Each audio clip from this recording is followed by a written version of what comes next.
said exactly that. And don't interrupt me because... You can't rule out the possibility of working together. I didn't interrupt you when you said... You said that he said he's going to join them. And those were his exact words. Okay, you have made your clarification. Yes, Go ahead, I never say that. So, and on that point, I think we need to be very, very clear.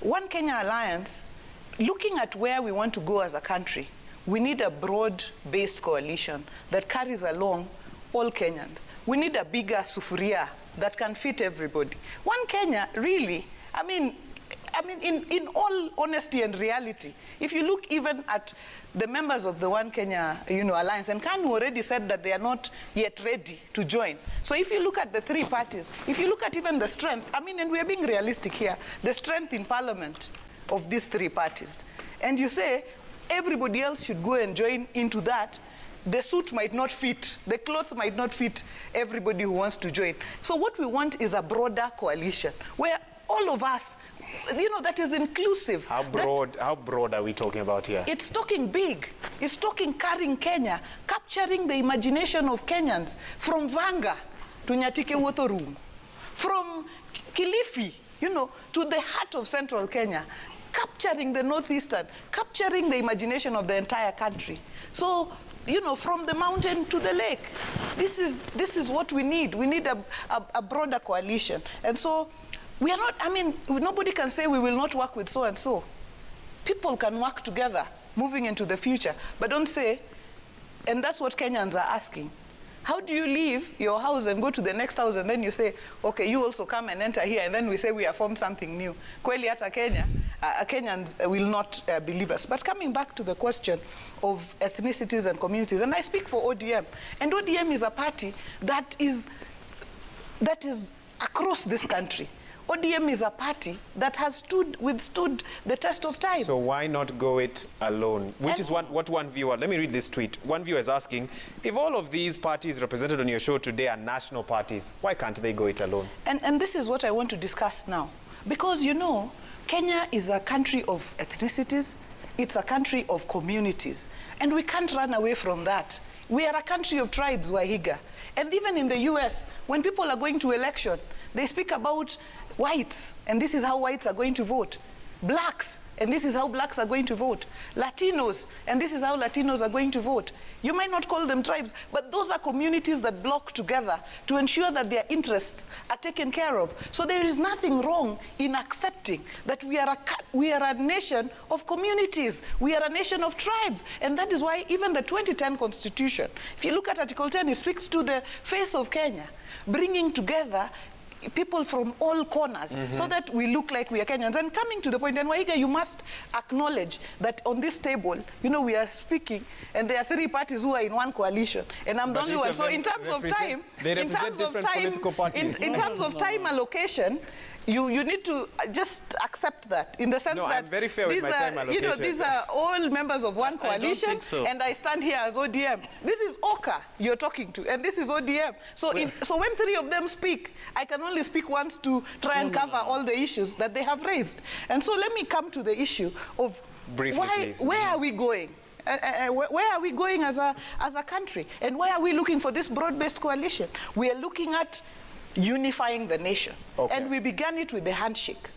We are looking at creating lasting stability. And why do we want to create lasting stability? Wahiga, if this country continues in the manner it is, it doesn't matter who comes to power. We'll never prosper. We'll never catch up with Singapore. Okay. I haven't made my point. We will never, 3-1. No, you will never catch up with Singapore unless we can deal with the issue of every election, there is no stability running through. And why do I say this? You go to election, the whole of the first year, you're fighting over the legitimacy of that election. The second and third year, you may do something. The third year, towards the end, you're campaigning for the next election. We must do away with that. We must then, after we deal with the issue of unity and stability, then talk about economic prosperity. Once you are productive, and this is your final then point you on have this. to go. Yes. Yeah, this is my final point. Yes, please. Then you have to go to the issue of how do you share that prosperity that you grow, equity. equity in sharing of the prosperity. That is the ODM vision of whatever coalition. This is ODM the coalition that we are building, and this is where we want to go. But I will speak more to it, because this is what affects Kenyans, I will give you a chance to speak more to it. I hope we have the tweets ready, because that's what I want to get to. Our viewers have wanted to weigh in on this, and we want to put that up on the screen now. But let me read one or two SMSs here. Onesmus Tiati says, I'm worried about more disagreements on the presidential candidate in the One Kenya Alliance, more than what NASA had. All the candidates seem the same to me. How will they agree on who to lead them? Well, they have representatives here. They'll tell us. Someone else here says, One Kenya Alliance merging with ODM. These are not my words. These are the words of viewers this evening. It's like going back to a toxic relationship and expecting a different result, okay? And one third SMS here. Can One Kenya Alliance live up to the dreams if Raila was to work with a completely different formation? Please, Honorable Wamalwa, make me understand. Honorable Wamalwa, please note that question. And another SMS before we read the tweets. Someone is asking, ask Honorable Wanga, which is the ship that is coming to Homa Bay on Friday?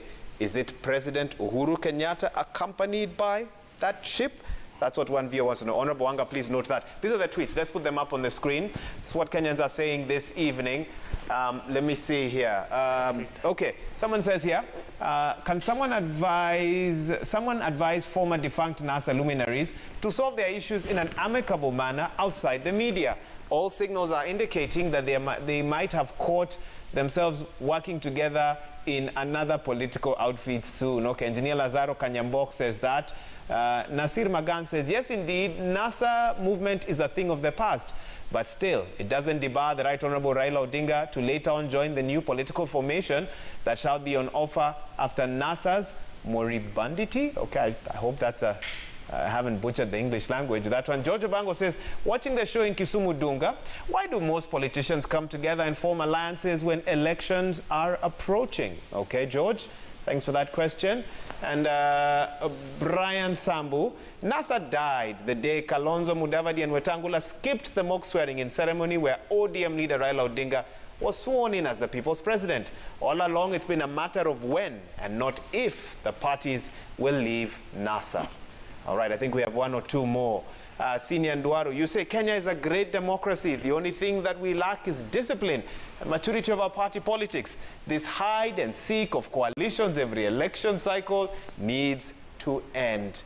Okay, Senior Ndwaru, we'll take more. I'm seeing so much, but we don't have time. Honorable Malo, I'll come to you because I don't want you to eat Norman Magaya's time. And I want to hear from you, Norman Magaya, on the question of ideology or policy issues.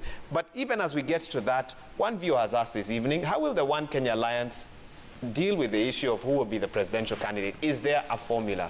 Is there a plan? Or maybe I should ask this evening, who is the presidential candidate for One Kenya Alliance? I think that's the last question I will answer. I will start with the question of what are the issues at hand that the coalition seeks to deal with. And the first one is correctly diagnosing what is the current Kenyan problem. And the current Kenyan problem, number one, is the economy. And the economy affects all the other facets of the nation.